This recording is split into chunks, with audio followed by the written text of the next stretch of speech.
자, 일단 시민혁명 이제 마지막 우리는 프랑스 혁명에 대해서. 이 프랑스 혁명은 굉장히 길어. 언제부터냐? 1789년부터 이 1800 나폴레옹이 끝날 때까지, 1815년까지. 그러니까 얘가 이제 뭐 총재 정부로 들어서게 되면서 이제 나폴레옹이 이제 통영 정부부터 집권을 하기 시작하는데, 일단은 1789년에 프랑스 혁명이 일어나게 돼. 일단은 프랑스 혁명 이전의 상황을 잠깐 살펴보면, 얘네는 일단은 절대 왕정하고 신분제가 유지되고 있었지. 그래서 우리가 잠깐 프랑스 신분을 보면은 1신분, 2신분, 3신분인데, 1신분은 성직자, 그리고 귀족, 평민이었지. 성직자와 귀족은 특권층으로 군림하고 있었고, 평민은 굉장히 막대한 세금을 부담하고 있었다. 그에 반면에 정치적인 권리가 가장 약했던 것은 평민. 그래서 이러한 것을 뭐라고 부르냐? 구제도의 모순하에 놓여 있었다라고 말을 하는 거야. 그럼 이 평민들의 불만이 어땠을까? 굉장히 많았겠지. 그래서 이 평민이 계몽사상이라던가 아니면 뭐 미국 혁명에 이제 영향을 받게 되면서 구제도를 타파를 하고 자유와 권리를 되찾기 위해서 이제 노력을 펼치게 되는 거지. 자, 그럼 프랑스 혁명의 직접적인 원인을 꼽으라고 하면은, 일단은 아까 영국과 프랑스가 무슨 전쟁을 벌였다고 했어? 7년 전쟁을 벌였다고 했지. 그래서 지속된 이제 전쟁과, 그리고 프랑스가 요크타운을 미국 혁명에 대한 이제 개입을 하게 되지. 그래서 미국 혁명에 대한 개입과, 그리고 사치 생활로 인한 왕실의 재정이 위기를 겪게 되면서 프랑스 혁명이 결국엔 일어나게 되는 거야. 프랑스 혁명은 일단은 혁명의 발발과 그리고 혁명의 가격화 시기로 나누어져서 볼 건데, 일단은 혁명의 발발과 전개에 대해서 살펴볼 거야. 이 시기의 왕은 우리가 다 알고 있듯이 루이 16세지? 루이 16세야. 자, 이 루이 16세가 재정난을 해결하기 위해서 뭐를 소집을 하냐? 바로 베르사유 궁전의 삼부회를 소집을 해. 이 삼부회는 뭐야? 삼부회. 삼신분회라고도 불리지. 자, 그래서 제1신분, 2신분, 3신분이 모여있는 뭐 독자적인 회의기구라고 보면 돼. 그래서 이 삼부회를 소집을 해서 1789년에 소집을 하는 거야. 삼부회를. 이렇게 해서 삼부회를 소집을 하고 재정난을 해결하려고 했는데, 이 삼부회 소집 이후에 여기서 뭐가 논의가 되냐면 바로 투표권을 두고 논쟁이 일어나게 돼. 그러면서 제1신분과 2신분 그리고 제3신분이 어떻게 대립을 하게 되는 거지. 자, 제1신분과 2신분은 뭘 주장을 하냐? 전통적인 신분별 포결. 얘네가 제1, 2신분이 전체 인구의 2%밖에 안 됐어. 얘네가 이제 98%고. 그래서 얘네들은 이제 자신들이 뭐 특권적으로 군림을 하고 있었으니까 신분별로 투표를 하자라고 하는 거고, 그럼 얘네 제3신분은 뭐라고 했냐? 여기는 98%야. 그래서 머릿수 표결을 하자라고 주장을 해. 그러면서 자신들의 대표 수를 증가를 해달라고 요구를 하게 되는 거지. 왕은 누구의 편이었냐? 얘네 편이었어. 결국에는 의회에서 제3신분의 의견이 받아들여지지 않자 이 3신분이 뭘 구성을 하냐? 바로 독자적인 의회인 국민의회를 구성을 하게 돼. 국민의회를 이제 구성을 하게 되고, 그러면서 이제 테니스 코트의 서약이라는 걸 발표를 하게 되는 거야. 자, 국민의회는 언제 소집이 되게 되냐? 1789년부터 1791년까지 소집이 되게 돼. 그리고 이러한 국민의회가 만들어지게 되면서 테니스 코트에 서약을 내세우게 되는데, 이 테니스 코트의 서약은 뭐냐면 이제 헌법이 제정되지 않는다면 우리는 이 국민의회를 해산하지 않겠다라고 선언을 하는 게 바로 테니스 코트의 서약이야. 그래서 이 테니스 코트의 서약과 국민의회가 굉장히 중요하지. 자, 이렇게 테니스 코트에 서약을 했어. 자, 그렇다 보니까 이 루이 16세가 뭘 하려고 했냐? 바로 이 꼴보기 싫은 의회를 해산시키려고 이제 노력을 하게 되는데, 이에 대해서 누가 화가 나냐면 파리 민중들이 화가 나기 시작해. 그러면서 이 절대왕정을 상징하는 바로 바스티유 감옥을 습격을 하게 되는 거야. 이 바스티유 감옥은 언제 습격을 하냐면 1789년 7월에 바스티유 감옥을 습격을 하게 돼. 그러면서 이제 이러한 바스티유 감옥을 습격을 한 뒤에는 이제 이 혁명이 전국적으로 확산이 되게 되고, 그러면서 이 국민의회가 아까 형성됐다고 했지. 이 국민의회가 이제 각종 개혁을 내세우기 시작해. 그러면서 이 국민의회가 내세웠던 가장 중요한 선언이 뭐였냐면 인권선언을 발표를 해. 자, 이 인권선언은 뭐냐면 자유와 평등, 그리고 국민주권, 그리고 재산보호권 등을 내세운 혁명의 기본 원칙을 담은 인간과 시민의 권리 선언을 이제 인권선언이라고 하는 거야. 그래서 국민의회가 인권선언을 발표를 하게 되는 거지. 그리고 그뿐만 아니라 이러한 인권선언을 발표를 하고 교회의 재산을 몰수를 한다던가, 아니면은 행정구역을 재편을 한다던가, 이러한 개혁 조치를 이제 국민의회가 펼치게 되는데, 그러고 나 뒤에 제한선거제가 바로 이 제1, 2신분이 신분별 표결을 하자고 했잖아. 그러한 것을 이제 제한선거제라고 해. 그래서 그러한 제한선거제와 입헌 군주제를 이제 바탕으로 했던 헌법을 다시 새롭게 제정을 하게 되면서 이 국민의회가 해산이 되고, 그리고 나서 입법의회가 소집되게 되는 거야. 입법의회 같은 경우에는 이제 1791년부터 1792년까지 입법의회가 이제 소집되게 되는 거지. 그런데 이러한 입법의회를 이제 바탕으로 해가지고 이 입법의회가 혁명을 계속해서 전개를 하려고 하자 이 혁명을 방해하려고 하는 세력들이 있었어. 바로 오스트리아와 프로이센. 그러면서 혁명 전쟁이 발발을 하게 되는 거야. 이 혁명 전쟁 시기부터 우리는 혁명의 과격화라고 불러. 과격화 시기에 들어섰다. 그래서 혁명 전쟁은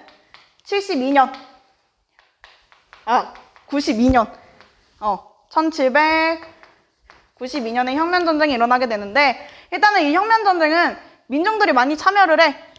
그러면서 이 프랑스 시민들이 라 마르세예즈라고 외치면서, 이 라 마르세예즈는 이제 우리말로 번역을 하면 프랑스의 국가라고 하는 이러한 것을 외치면서 혁명 전쟁에 참여를 하게 되는데, 근데 이 혁명 전쟁이 이제 지속되게 되자, 장기화되게 되자 뭐가 발생을 하냐?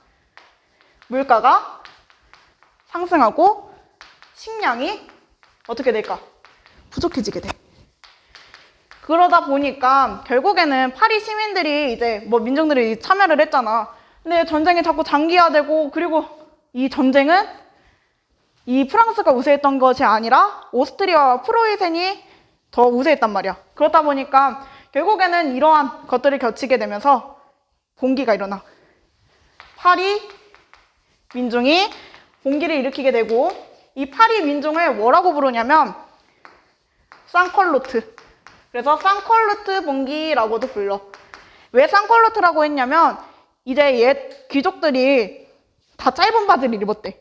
짧은 바지 입고 이제 양말 긴 거 신고, 그러한 것을 이제 컬로트라고 불렀는데, 그러한 짧은 바지를 입지 않은 사람들을 상컬로트라고 불렀기 때문에 파리 민중 봉기를 상컬로트 봉기가 일어났다라고 하는 거야.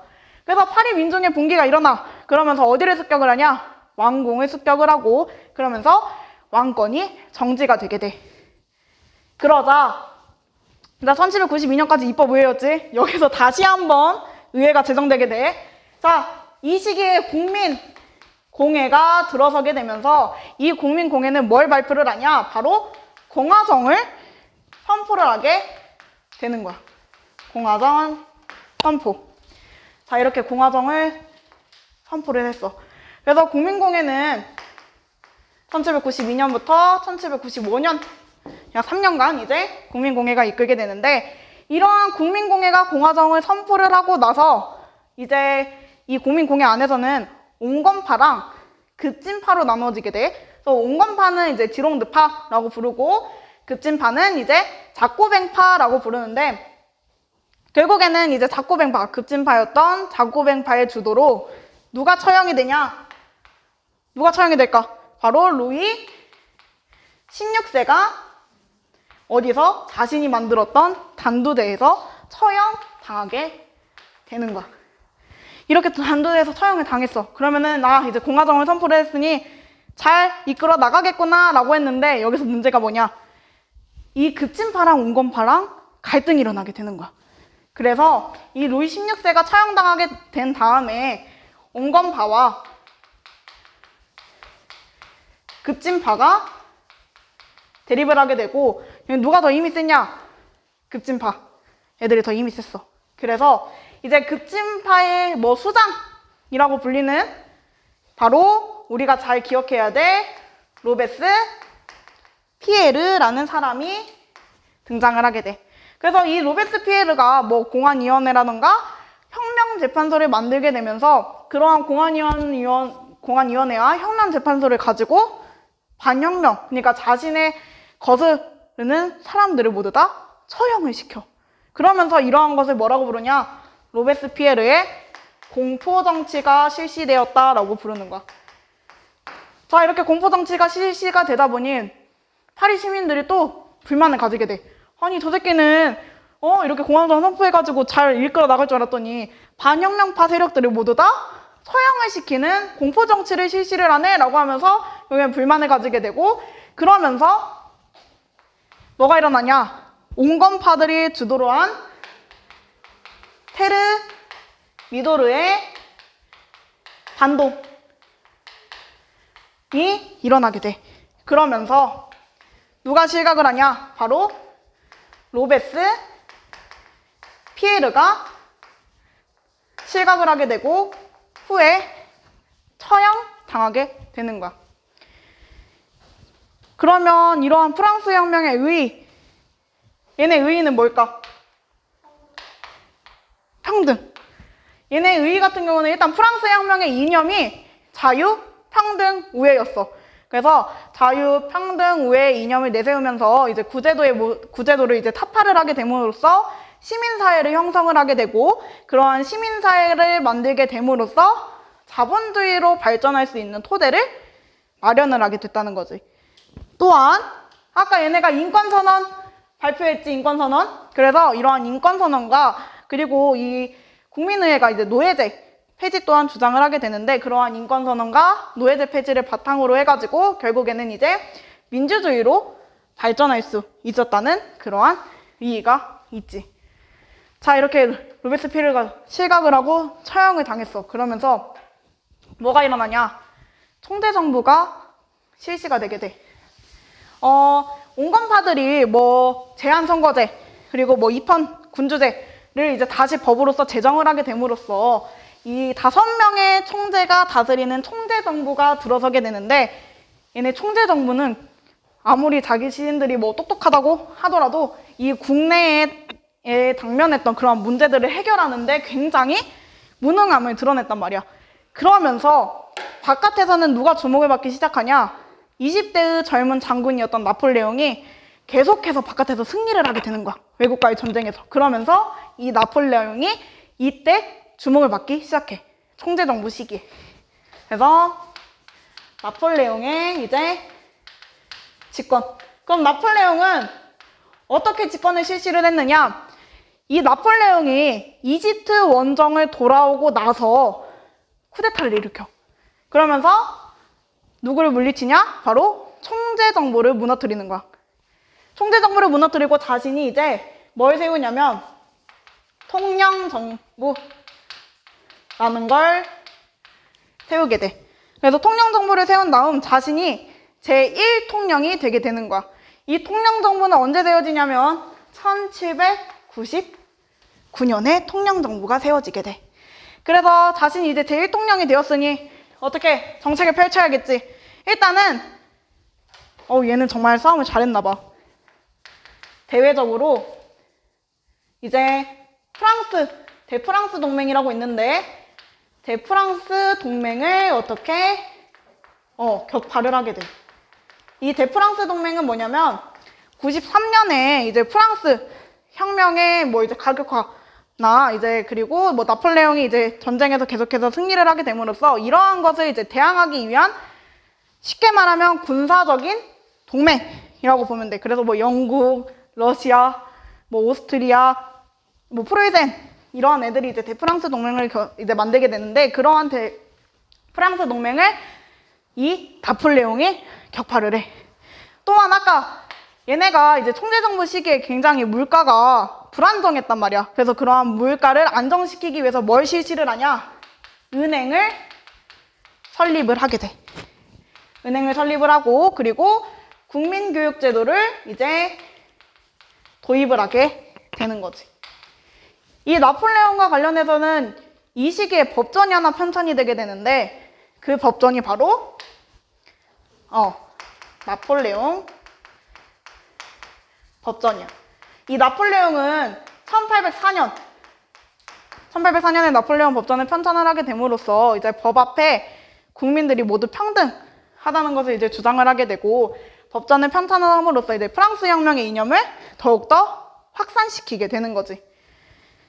이렇게 나폴레옹 법전을 편찬을 해서 제1통령으로 이제 있었으나 얘가 굉장히 욕심이 많아서 자신이 국민 투표를 통해서 황제의 즉위를 하게 돼. 그게 바로 제1제정시대라고 불리는 거야. 제1제정시대. 그래서 제1제정시대에 이제 스스로 황제가 됨으로써 여기서는 또 뭘 하느냐? 대외팽창. 얘는 싸우는 것을 너무 좋아했나 봐. 그래서 대외팽창을 하게 됐는데 이 대프랑스 동맹 같은 경우에는 뭐 동맹을 이제 맺었다가 아니 풀었다가 맺었다가 풀어졌다 하는데 다시 한번 결성된 대프랑스 동맹을 또다시 격파를 하게 돼. 그러면서 뭐 러시아 그리고 뭐 오스트리아 프로이센을 격파를 하게 되고 이 제1제정시대에 뭐가 해체가 되냐면 신성 로마 제국이 해체가 되게 되는 거야. 그리고 이 1806년에 뭘 실시를 하냐? 바로 대륙 봉쇄령을 실시를 하게 되는 거야. 이 대륙 봉쇄령은 뭐냐면 누구를 고립시키기 위해? 바로 영국을 고립시키기 위해. 이 대륙 봉쇄령을 실시를 하기 전에 영국하고 프랑스의 트라팔가르 해전이라고 하는 해전에서 이제 두 나라가 붙게 되는데 당시 이제 영국에서는 넬슨 제독이라고 해서 굉장히 싸움을 잘하는 장군이 있었어. 그래서 이러한 넬슨 제독이 이끄는 함대에 결국에는 프랑스가 패배를 하게 되고 그 이후에 나는 쟤네들 나에게 패배를 했으니 저 영국과의 통상을 모두 다 거절하고 금지시킨다 라고 하면서 대륙 봉쇄령을 하게 되는 거야. 근데 이러한 대륙 봉쇄령이 결국에는 어떻게 되냐면 실패로 끝나. 왜 실패로 끝나냐면 대륙 봉쇄령은 이제 아까 뭐 대프랑스 동맹을 격파를 했다고 했잖아. 그래서 오스트리아나 뭐 프로이센이나 러시아 이런 애들도 모두 다 영국과의 통상이 금지되어 있었어. 근데 이걸 누가 어기냐? 러시아가 어겨. 그래서 결국엔 러시아를 어긴 이 애를 어떻게 해야겠어? 이 나라를 쳐들어가야겠지. 그래서 결국에는 이를 어긴 러시아를 쳐들어가기 위한 원정이 일어나게 되는 거야. 이 원정을 이제 모스크바 원정이라고도 불리고 이 러시아 원정은 이제 1812년에 발생을 하게 돼. 근데 이 러시아 원정도 결국에는 실패로 끝나. 왜 실패로 끝나냐면 러시아의 이제 우수한 후퇴 전술과 그리고 러시아의 기후를 보면은 프랑스와는 달리 굉장히 춥지. 그래서 결국에는 그러한 추위를 알지 못했던 나폴레옹이 뭐 얇은 옷만 입고 가가지고 갔겠지. 근데 그러한 혹독한 추위랑 러시아의 후퇴 전술로 인해서 결국엔 러시아의 원정은 실패로 끝나게 된다. 그래서 제2제정시대는 이렇게 되는 거고, 이 이후에 얘가 실패를 했잖아. 러시아 원정도 실패하고 대륙봉쇄론도 실패를 하게 되면서 유럽 각국에 있는 나라들이 저 새끼들 실패했네 그러면서 이 프랑스를 공격을 하게 돼. 그러면서 나폴레옹이 어떻게 몰락하게 되는. 이 나폴레옹은 몰락은 이제 아까 말했듯이 대륙봉쇄론과 러시아 원정이 실패되게 되면서 결국에는 유럽 각국의 나라들이 프랑스를 공격을 해. 근데 그러한 대군의 공격에 결국에는 막아내지 못하고 이 나폴레옹이 엘바 섬으로 유배를 가게 되는 거야. 엘바 섬. 그래서 이 엘바 섬으로 유배를 가고 나서 그러면은 나폴레옹 자리에는 누가 있냐? 다시 왕정이 복구가 되면서 루이 16세의 동생이었던 루이 18세가 즉위를 하게 돼. 이거는 이제 그냥 간략하게 설명해줄게. 그래서 엘바 섬으로 유배를 되고, 근데 루이 18세가 즉위를 하고 얘가 하는 행동을 보니까 얘가 너무 무능해. 정치를 너무 못해. 그러다 보니까 국민들이 누구를 찾냐? 나폴레옹을 찾게 되는 거야. 그래서 나폴레옹이 이 섬에 유배되어 있었잖아. 탈출해. 정말 탈출을 해.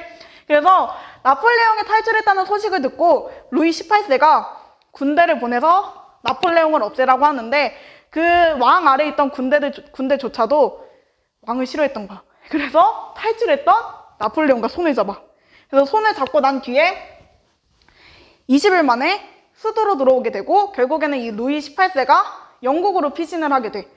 영국으로 피신한 다음에 이걸 어찌됐든 유럽 각국들이 알았겠지. 그래서 유럽 각국에서 다시 한번 연합을 하자라고 하면서 연합을 하자는 이제 분위기가 고조가 되게 되고, 그러한 모습을 보고 나폴레옹이 뭐라고 느끼냐면 어차피 너네들은 연합을 해봤자 각자의 이제 이해가 다를 텐데 뭐 성공할 수 있겠어? 라고 했던 거야. 그래서 이제 자신만만했던 이 나폴레옹이 결국에는 이 프로이센과 어디서 격돌을 하게 되냐? 워털루라는 곳에서 전투를 하게 돼. 워털루 전투. 이 워털루 전투가 이제 1815년에 일어나는 전투고, 이 워털루 전투에서는 일단 처음에는 누가 우세를 했냐면 나폴레옹이 우세했어. 근데 이 프로이센이 도망을 가고 나서 그 자리를 차지를 하고 있다가 프로이센이 기습 공격을 한 거야. 그러한 기습 공격과 그리고 각국의 연합국들에 의해서 결국에는 워털루 전투에서 누가 패배를 하냐? 나폴레옹이 패배를 하게 되고 다시 한번 세인트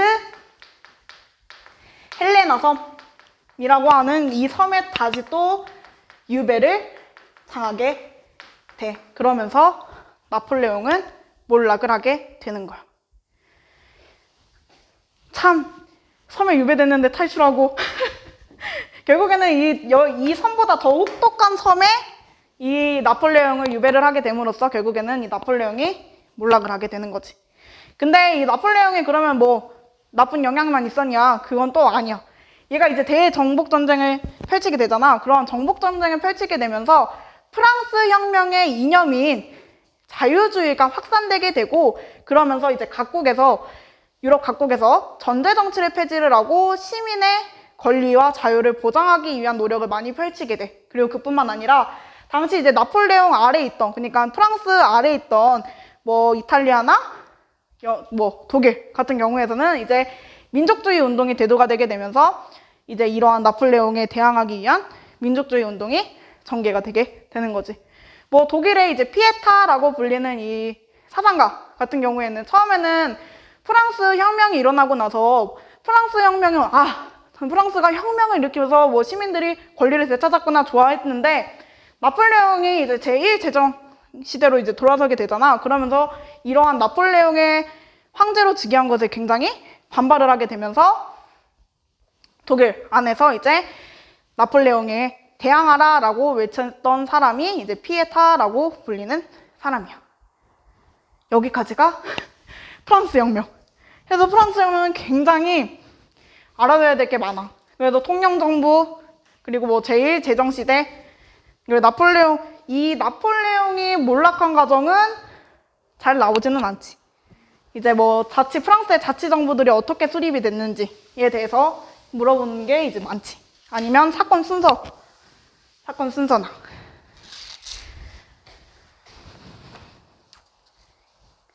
그러면서 이렇게 시민혁명이 일어나고 나서 국민국가로 이제 발전하게 되는 상황으로 들어서게 돼. 그래서 일단은 국민국가로 이제 발전을 하기 이전에 빈체제가 성립이 되게 되는데, 이 빈체제는 뭐냐면 1814년에 이제 나폴레옹이 몰락을 하고 난 뒤에 유럽 각국의 이제 대표들이 오스트리아의 이제 외상이었던 메테르니히의 주도로 이제 빈에서 국제회의가 열리게 되는데, 그 국제회의는 1814년부터 1815년까지 이 빈회의가 열리게 돼. 그러면서 이제 빈회의 이후에 체결된 게 이제 빈체제고, 이 빈체제는 약 30년 동안 전개가 되는 거지. 자, 그래서 빈체제. 응? 얘는 또 7월혁명과 2월혁명으로 인해서 다시 한번 국민국가로 발전을 하게 되는 거야. 얘네가 참 혁명을 많이 일으켜, 프랑스가. 자, 그래서 일단은 빈회의, 그리고 빈체제의 수립. 안 말라가지고. 자, 일단은 그렇게 유럽의 각국의 대표들이 모여가지고, 그러면 빈회의를 개최했던 목적. 그게 뭔지 알아야겠지. 얘네가 왜 빈회의를 개최를 했냐. 일단은 유럽 전역을 혁명 이전으로 되돌리고자. 이게 무슨 말이냐면, 일단은 프랑스 혁명이 일어나고 나서 이 프랑스 혁명으로 인해서 뭐 자유주의가 확산되고 뭐 민족주의 운동이 확산이 되게 되고, 그리고 나폴레옹에 의해서 영토가 굉장히 많이 다른 나라들이 뺏기게 되지. 그렇게 되다 보니까 이 나폴레옹이 몰락을 하고 난 뒤에 이 빈회의에서는 유럽 각국의 대표들이 이 유럽의 영토라던가 아니면 뭐 정치 이런 것들을 프랑스 혁명 이전으로 되돌리고자 이제 합의를 하게 돼. 그러면서 이렇게 합의를 하게 된 이유는 뭐냐면, 프랑스 혁명의 이제 이념이 확산되게 되면서 각국의 군주의 지배권들이 있을 거 아니야. 그래서 각국 군주의 이제 지배권에 영향을 미치게 될까봐 빈회의를 개최를 하게 돼. 그래서 그 결과 이 빈체제가 수립되게 되는 거야. 그래서 빈회의를 이제 개최하고 있던 시기에 이제 뭐 자유주의 운동이라던가 민족주의 운동이 이제 계속해서 대두되게 되는데, 이에 대해서 사국동맹 그리고 신성동맹에 체결이 되게 되면서 그러한 신성동맹과 그리고 사국동맹이 이러한 자유주의와 민족주의 운동을 탄압을 하게 돼.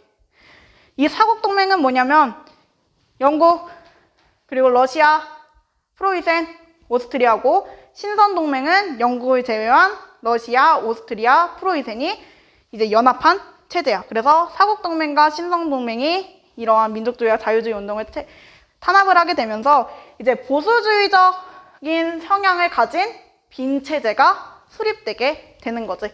그래서 빈체제는 30년 동안 프랑스의 이제 1848년에 프랑스의 2월혁명이 이제 일어나게 되는데, 그러한 2월혁명 이후에 저 빈체제가 무너지게 돼. 자, 이렇게 빈체제가 수립이 되게 됐어. 근데 얘네가 아무리 빈체제가 수립이 됐다고 하더라도 각국에서는 어쨌든 프랑스 혁명에 영향을 받았고, 그리고 나폴레옹 전쟁으로 인해서 자유주의와 민족주의가 이제 굉장히 많이 확산되게 된단 말이야. 그러면서 이 시기에 뭐가 일어나게 되냐? 자유주의 운동과 그리고 민족주의 운동이 이제 활발하게 일어나게 되는 거야. 여기서는 이제 4가지 나라에 대해서 배울 건데, 먼저 독일. 독일 같은 경우에는 얘네는 이름이 너무 어려워. 브르셴 샤프트라고 하는 걸 이제 조직을 하게 되는 거야. 브르셴 샤프트. 이 브르셴 샤프트라는 건 뭐냐? 1815년에 이 독일의 한 대학이었던 예나 대학에서 학생들끼리 체결한 동맹이 바로 브르셴 샤프트라는 거야. 그래서 브르셴 샤프트라는 말도 이제 독일어를 해석을 해보면 뭐 학생 조합, 학생 동맹이라는 뜻을 가지고 있어. 그리고 이탈리아. 이탈리아에서는 무슨 당이 이제 조직이 되냐면 카르보나리당. 이 카르보나리당이 체결되게 돼. 카르보나리당은 1806년에 체결되게 되는데 처음에는 얘네가 비밀 조직이었어. 근데 그러한 비밀 조직이 이제 전국적으로 확산이 되게 되면서 결국에는 이게 어디까지 이어지냐? 7월 혁명 이후에 형성되는 마치니가 주도한 청년 이탈리아당까지 이게 이어지게 되는 거야. 카르보나리당이. 그래서 카르보나리당은 얘네가 이제 민족의 통일과 그리고 자유주의 체제를 내세우면서 독립을 요구를 하게 되는 거지. 그런데 이러한 뭐 자유주의 운동과 민족주의 운동을 내세우게 되면서 결국에는 각국의 군주들이 이들을 탄압을 하기도 해. 그리고 여기서 또 누가 독립을 하냐? 라틴 아메리카. 이 라틴 아메리카들은 누구의 지배하에 있었냐? 에스파냐. 에스파냐의 지배하에 있었어. 그래서 에스파냐의 지배하에 있었던 이 라틴 아메리카 국가들이 미국이 내세운 멀로주의. 이 멀로주의는 이제 1823년에 미국의 대통령이었던 멀로가 아메리카에 대한 유럽의 불간섭을 요구를 한 게 멀로주의야. 그래서 이러한 멀로주의를 바탕으로 해서 미국의 도움을 받게 되면서 라틴 아메리카는 이제 독립을 하게 되는 거지. 그리스는 또 누구 지배하에 있었냐면 오스만 제국. 오스만 제국이 언제 멸망한다고 했어? 1922년에 멸망을 하게 되지. 그래서 당시 이제 오스만 제국의 지배하에 있었던 이 그리스가 독립을 요구를 하게 되면서 유럽 각국의 이제 지식인층과 그리고 영국이나 러시아의 지원을 받게 되면서 이 그리스는 언제 독립을 하냐? 1829년에 독립을 하게 되는 거야. 그래서 빈 체제는 이 정도만 알아두면 돼. 그리고 이제 프랑스. 이 프랑스는 왜 이렇게 혁명이 많은지 모르겠어. 자, 일단은 프랑스 같은 경우에는 7월과 2월 혁명이 있는데, 자, 7월 혁명이 먼저 일어나. 7월 혁명. 이 7월 혁명은 언제 일어나냐? 1830년에 7월 혁명이 일어나게 돼. 이 7월 혁명이 일어났던 배경을 우리가 살펴보면 왜 7월 혁명이 일어났냐? 빈체제가 성립을 하고 난 후에 이 빈체제의 목적이 뭐라고 했어? 프랑스 혁명 이전으로 되돌리는데 합의를 했다고 했지. 그러면서 막대한 영토가, 그러니까 나폴레옹이 읽었던 그러한 영토가 모두 소실되게 되고 여기서 부르봉 왕실, 앙리 4세가 이제 만들었던 그러한 부르봉 왕실이 다시 형성되게 돼. 그러면서 이제 굉장히 빈체제에 불만을 가지고 있던 이러한 시민들과 더불어서 왕이 또 이 새끼가 또 잘못을 하게 되는 거야. 당시 왕은 누구냐? 우리가 기억해야 돼. 샤를 10세. 샤를 10세야, 샤를 10세. 이 샤를 10세가 뭐를 하게 되냐면 보수적인 정치를 실시를 하게 되면서 시민들과 갈등을 빚게 되는데 자신이 즉위를 한 다음에 의회를 해산시켜. 그리고 선거권을 제한하고 언론을 검열을 하는 등 이러한 보수적인 정치를 실시를 하게 되면서 결국에는 시민들과 마찰을 빚게 되는 거지. 그럼 이렇게 시민들이 가만히 있을 것 같냐? 아니야. 얘네들이 어떻게 하냐면 이 민족, 그러니까 시민이라고 불리는 이 민족들이 자유주의를 내세우면서 이제 봉기를 일으키게 되는 거야. 그러면서 이제 사흘전에 거친 이제 시가전을 벌이게 되는데, 이 시가전이라는 건 뭐냐면 이제 자신이 살고 있는 그 주변 지역에서 일어난 전쟁을 시가전이라고 해. 그래서 이 시가전이 4일 동안 일어나. 결국에는 누가 승리를 하게 되냐? 민중들이 승리를 하게 되면서 결국에는 이 샤를 10세가 어떻게? 추방당하게 되는.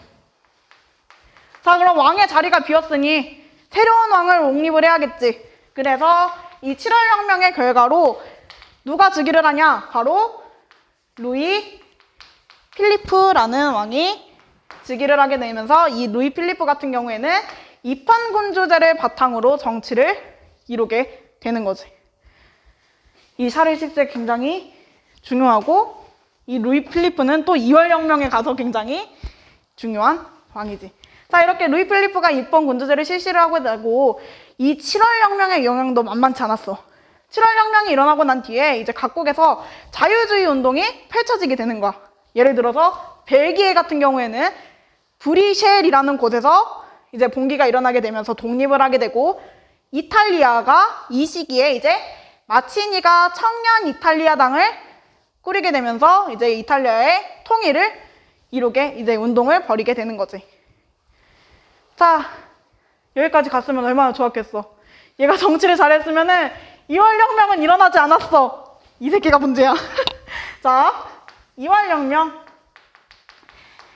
이제 이 7월 혁명이 일어나고 난 뒤에 18년 뒤인 1848년에 2월 혁명이 일어나게 되는데, 2월 혁명은 왜 일어나게 됐냐면 얘의 배경.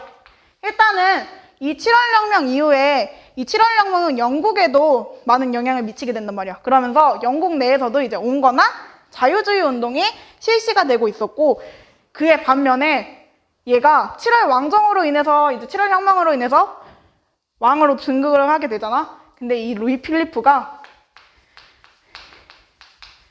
7월 혁명으로 왕에 올랐지만 얘가 굉장히 무능해. 그래서 이제 당시 이제 프랑스에 뭐 겹쳤던 뭐 경제적인 위기나 이런 거를 이 루이 필리프가 해결할 수가 없었단 말이야. 그리고 그뿐만 아니라 자유주의에 역행하는 조치들이 이제 실시가 되게 되는데, 이게 무슨 말이냐면 원래 이제 프랑스 혁명을 통해서 얘네들이 자신들의 자유와 권리를 얻고자 했지. 근데 이 2월 혁명의 이 배경이 된 이유가 뭐냐면 이 자유주의 역행이 특권층 있지. 부유한 계층들이 선거권을 차지를 하게 되면서 자유주의 역행에 일어나게 되는 거야. 그러다 보니까 이 프랑스 시민들이 얼마나 화가 나겠어. 저 옆 나라에서는, 영국이라는 나라에서는 자유주의가 이제 활발하게 이루어지고 있는데 그에 반면에 왕은 무능하지. 자유주의에 역행하는 조치들이 계속해서 행해지고 있지. 그러면서 시민들의 불만이 결국에 1848년 2월에 터지게 되는 거야. 그러면서 이 시기에 뭘 요구를 하냐? 당시 이제 파리의 중하층 시민과 그리고 노동자층이 모여서 7월 왕정의 퇴진이라고 하면 이제 왕이 물러나는 거지. 그러한 7월 왕정의 퇴진과 그리고 선거권 확대를 요구를 하게 돼. 결국에는 이제 그 결과적으로는 당연히 루이 필리프는 물러나게 됐겠지. 그러면서 결과적으로는 제2공화정이 수립이 되게 되고, 그러면서 이 시기에 루이 나폴레옹이라고 불리는 사람이 즉위를 하게 되는 거야. 이때 당시에는 이제 대통령으로서 당선이 되게 돼. 자, 2월 혁명의 영향. 2월 혁명은 일단 7월 혁명보다 영향이 굉장히 컸어. 그래서 이 2월 혁명의 영향으로 인해서 아까 빈 체제가 수립이 됐다고 했지. 그러한 오스트리아의 이제 외상이었던 메테르니히가 실각되게 되고, 각국에서 이제 뭐 민족주의 운동이라던가 자유주의 운동이 전개가 되게 되면서 빈 체제가 몰락을 하게 돼. 그리고 이탈리아와 독일이 당시에 이제 통일이 이루어지지 않고 있었는데 이 2월혁명의 영향으로 인해서 이탈리아와 독일에서 이제 통일에 대한 논의가 활발하게 이어지게 되는 거지. 그리고 이러한 7월혁명과 2월혁명 이후에 정치적인 변화에 대해서 잠깐 살펴볼 건데 일단 2월혁명 이후에 제2공화정이 수립이 된다고 했지. 그러면서 누이 나폴레옹이 즉위를 한다고 했잖아. 이 누이 나폴레옹은 욕심이 많은 애였어. 얘가 제2제정을 시작하게 돼. 그러면서 이 제정이 시작했다는 건 뭐야? 황제로 즉위를 한다는 거지. 그래서 누이 나폴레옹이 나폴레옹 3세로 즉위를 하게 되는 거지. 그래서 이 나폴레옹 3세로 즉위를 한 이 누이 나폴레옹이 뭐 이제 개혁 운동을 펼치게 되는데 뭐 대외 정책이라던가 뭐 경제 정책을 펼치긴 하지만 이 제2제정이 몰락하게 된 계기는 뭐냐면 프로이센과 프랑스가 전쟁을 하는데 프로이센의 승리로 끝나게 되면서 결국에는 제2제정이 몰락을 하게 돼. 그리고 파리 코민이 이건 자치정부를 수립을 하는 건데 파리 코민이라는 건 뭐냐면 이제 프랑스의 사회주의자들과 노동자층이 연합을 해서 자치정부인 이 파리 코민을 1871년에 수립을 하게 돼. 근데 이러한 파리 코민을 결국에는 누가 탄압을 하게 되냐면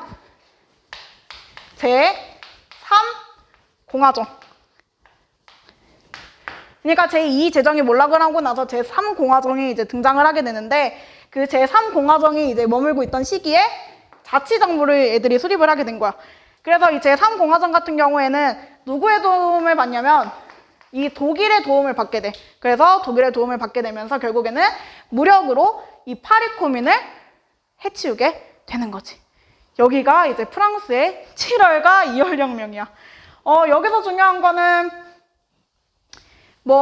이 샤를 10세 굉장히 중요하고 루이 필리프 그리고 이 2월 혁명의 영향이 빈체제가 몰락한 게 이제 자주 나오지. 그래서 2월 혁명의 영향도 굉장히 중요하다라고 보면 돼. 자, 이제 영국을 살펴보자. 영국의 이제 자유주의 개혁. 이러면 지금 몇 시지? 아직 이거밖에 안 했는데. 자, 그럼 영국의 자유주의 개혁하고 끝내줄게. 자, 일단 영국의 자유주의 개혁. 얘는 아까 프랑스의 7월 혁명이야, 2월 혁명, 어떤 혁명의 영향을 받았어? 영국. 7월 혁명의 영향을 받게 되면서 영국 같은 경우에는 특이하게 얘네는 의회를 중심으로 자유주의 개혁이 펼쳐지게 돼. 의회를 중심으로. 그래서 의회를 중심으로 이제 자유주의 개혁이 펼쳐지게 되면서 먼저 종교적인 부분에서는 1828년에 뭐가 일어나게 되냐? 바로 이 심사법이 폐지가 되게 돼. 심사법이 폐지가 되게 되고, 그리고 29년에는 가톨릭 해방법이 실시가 되게 되면서 이 심사법의 폐지와 그리고 가톨릭 해방법으로 인해 종교적인 자유가 허용되게 돼. 이제 정치적으로서는 이 18세기, 그러니까 19세기 초면은 18세기 후반에 산업혁명이 일어나게 되지. 근데 그러한 산업혁명으로 인해서 인구의 이동이 굉장히 많아지게 된단 말이야. 그래서 인구의 이동이 많아지다 보니까 이 선거구에 대한 이제 재조정에 대한 이제 목소리가 커지게 되면서 1832년에 선거법이 제정되게 돼. 이 선거법이 제1차 선거법이야. 그래서 선거법이 제정되게 되면서 여기서는 부패 선거구를 없애고 그리고 상공어층을 비롯한 이제 중간 계층에게 선거권을 준 게 바로 제1차 선거법 제정이야. 그러고 나서 1833년에는 뭐가 있냐? 공장법. 이 공장법이라는 건 뭐냐면 산업혁명으로 인해서 이제 자본가와 노동자 간의 계급이 계급의 분화가 촉진되게 된단 말이야. 그러면서 노동자들이 몇 시간 일했냐면 하루에 12시간 넘게 일했어. 그러니까 반나절 넘게 밥 먹고 자고 일하고 그랬다는 거지. 그래서 영국에서 최초로 공산법이 제정되게 되면서 하루 12시간 이상을 작업하는 것을 금지시키고 그리고 심야 작업을 금지시킨다는 공장법을 실시를 하게 되는 거야. 근데 이 선거법이 1832년에 제정이 됐다고 했잖아. 근데 1838년에 무슨 일이 일어나게 되냐? 바로 노동자층도 참정권을 달라라고 하면서 차티스트 운동이 일어나. 이 차티스트 운동은 1838년부터 1848년까지 10년 동안 이 운동이 전개가 되게 되는 거야. 차티스트, 그러니까 노동자들은 뭘 주장을 했냐? 우리 노동자층에게도 참정권을 달라라고 요구를 하고 그리고 가장 중요한 인민헌장을 발표를 해. 인민헌장 발표. 이렇게 인민헌장을 발표를 하게 되면서 그러면 1848년까지 차티스트 운동이 일어나고 나서 바로 법이 제정이 됐냐? 그건 아니고 당시에는 이러한 노동자층에 대한 뭐 선거권 그리고 참정권을 요구를 했지만 요구권을 한 것에 대해서 받아들여지지 않지만 제2차, 3차 선거법이 뭐 제정되고 개정되게 되면서 이제 노동자층도 선거권을 확보를 하게 되는 거지. 얘네가 정치적인 것뿐만 아니라 경제적인 면에서도 이제 굉장히 자유주의 개혁을 실시를 하게 되는데 경제적인 면에서는 뭐 곡물법을 폐지를 하고 이 곡물법은 뭐냐면 이제 중소지주층을 보호하는 법이었어. 이게 무슨 말이냐? 이 곡물법이라는 건 이제 수입 상품이 들어오는 것에 대한 뭐 수입량이라던가 그리고 관세를 제정할 때 이 지주층 애들이 정했단 말이야. 곡물법을 이용을 해서. 근데 그러한 곡물법이 폐지가 되게 되고 그리고 아까 우리가 크루멜이 무슨 법을 제정을 한다고 했지? 항해법을 제정을 한다고 했잖아. 그러한 항해법도 이 항해법을 실시를 하게 됨으로써 자유무역이 굉장히 속박되어 있었단 말이야. 그런데 영국이 자유주의 개혁을 실시를 하게 됨으로써 이 항해법 또한 폐지가 되게 되고 결국에는 자유무역이 실시가 되게 돼. 영국에서 이렇게 프랑스보다 먼저 자유주의 개혁을 이렇게 많이 실시할 수 있었던 이유는 일단은 경제적으로 프랑스보다 성장이 있었고 그리고 막대한 뭐 해외 식민지를 뭐 포함하고 있었기 때문에 영국에서 이러한 활발하게 자유주의 개혁이 실시가 되게 되는 거지.